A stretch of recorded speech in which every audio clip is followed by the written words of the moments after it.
Labas visiems, kaip jūsų sekmadienis.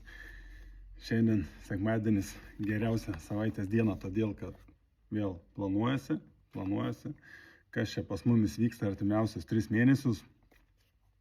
Paskutinį mėnesį daug judėjimo, daug pokyčių, keičiau skirtingas šalis, nebuvau toks aktyvus, tai dabar noriu grįžti su trenksmu ir paskelbti, kas vyksta.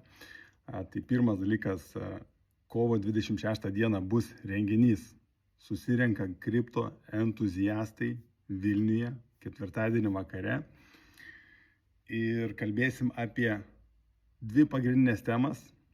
Šios temos yra aktualiausios žmonėm pagal tai, ką mes girdim, padarė apklausą sekėjų ir bendruomenės, kad labai įdomu dėl reguliavimo, kaip yra iš tikrųjų su tais mokesčiais, kripto mokesčiais.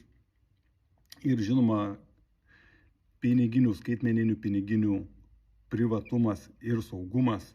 Tai aš kviečiu visus atvykti, sudalyvauti. Ir geros naujienos, kad aš grįžtu į eterį, į TikToką, pradėsiu daryti laivus, kur čia mano dėdynas atsiversiu. Pirmadieniais ir ketvirtadieniais.